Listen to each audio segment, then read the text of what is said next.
বিএনপির যে কয়েকজন ক্যারিশমাটিক নেতা ছিলেন তার মধ্যে অন্যতম সাবেক স্বরাষ্ট্র প্রতিমন্ত্রী লুৎফুজ্জামান বাবর। একসময়ের দুর্দণ্ড প্রতাপশালী স্বরাষ্ট্র প্রতিমন্ত্রী লুৎফুজ্জামান বাবর 15 বছর ধরে কারাগারে। তাকে সর্বশেষ জনসমক্ষে দেখা গেছে 2021 সালের অক্টোবরে দুদকের একটি মামলায় আদালতে হাজিরা দেওয়ার সময়। এখন তিনি কেরানীগঞ্জে ঢাকা কেন্দ্রীয় কারাগারে তার ফাঁসির রায়ের চূড়ান্ত নিষ্পত্তির প্রহর গুনছেন। কিছুদিন আগে ছাত্র আন্দোলনের কারণে বাংলাদেশে অস্থিরতা প্রসঙ্গে নোবেল বিজয়ী অর্থনীতিবিদ ডক্টর মোহাম্মদ ইউনুস বলেন, চলমান অবস্থা নিয়ন্ত্রণ না করা গেলে তা প্রতিবেশী মিয়ানমার সহ ভারতের 7 সিস্টার্সে ছড়িয়ে পড়তে পারে। অন্তর্বর্তী সরকারের ক্ষমতা নেওয়ার ঠিক আগ মুহূর্তে ভারতীয় সংবাদ মাধ্যম এনডিটিভিকে দেয়া এক সাক্ষাৎকারে নোবেলজয়ী এই অধ্যাপক কথা বলেন। তার এই বক্তব্যের পরেই হঠাৎ করেই সামাজিক যোগাযোগ মাধ্যমে লুৎফুজ্জামান বাবরকে নিয়ে আলোচনা শুরু হয়েছে। তবে ডক্টর ইউনুস যে 7 সিস্টার্সের কথা বললেন সেটা আসলে কি? কেনই বা বাংলাদেশে অস্থিরতা তৈরি হলে 7 সিস্টার্সে তার প্রভাব পড়বে? ভারতের অরুণাচল প্রদেশ, আসাম, ত্রিপুরা, নাগাল্যান্ড, মণিপুর, মিজোরাম ও মেঘালয়, এই 7 রাজ্যকে একত্রে 7 সিস্টার্স বলে। অনেকেই মনে করেন লুৎফুজ্জামান বাবর ভারত সরকারের কাছে একটা আতঙ্কের নাম।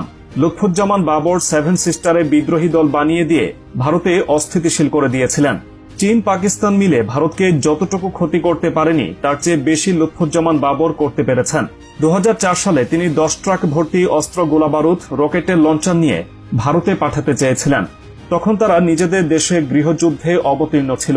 অরুণাচল প্রদেশ, আসাম, ত্রিপুরা, নাগাল্যান্ড, মণিপুর, মিজোরাম ও মেঘালয় মূল ভারত থেকে আলাদা হতে চেয়েছিল, আর সেখানের আন্দোলনকারীদের 10 ট্রাক অস্ত্র সরবরাহ করতে চেয়েছিলেন এই লুৎফুজ্জামান বাবর, কিন্তু শেষ পর্যন্ত করতে পারেননি।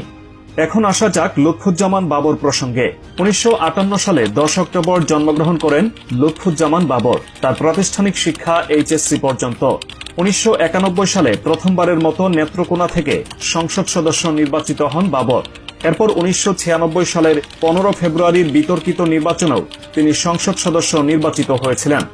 সর্বশেষ 2001 সালে লুৎফুজ্জামান বাবর নেত্রকোনার একটি আসন থেকে সংসদ সদস্য নির্বাচিত হন। 2001 সালে বিএনপির নেতৃত্বাধীন জোট বাংলাদেশে সরকার গঠন করার পর যে কয়েকজন ব্যক্তি প্রবল ক্ষমতাবান হয়ে ওঠেন তাদের মধ্যে লুৎফুজ্জামান বাবর ছিলেন অন্যতম। 2004 সালে ধরা পড়া 10 ট্রাক অস্ত্রের চালান মামলায় 3 অক্টোবর 2010 সালে 10 ট্রাক অস্ত্র মামলায় সেন অ্যারেস্ট দেখানো হয় বাবরকে। এই মামলায়ও তাকে মৃত্যুদণ্ড দেওয়া হয়। খালেদা জিয়ার সরকারের সময় প্রবল অস্বস্তি তৈরি করেছিল এই 10 ট্রাক সমপরিমাণ অস্ত্র উদ্ধারের বিষয়টি। 10 ট্রাক অস্ত্র উদ্ধারের আগে থেকেই বিএনপি সরকারের সঙ্গে ভারতের সম্পর্ক খুব একটা ভালো যাচ্ছিল না। এর মূলে ছিল নিরাপত্তা ইস্যু। ভারত তাদের উত্তর পূর্বাঞ্চলের 7টি রাজ্যের নিরাপত্তা নিয়ে বেশ চিন্তিত ছিল। ভারতের অভিযোগ ছিল দেশটির উত্তর পূর্বাঞ্চলের বিদ্রোহী গোষ্ঠীগুলোকে মদদ দিচ্ছে বিএনপি সরকার। এমন অবস্থায় ওই 10 ট্রাক অস্ত্র ধরা পড়ে।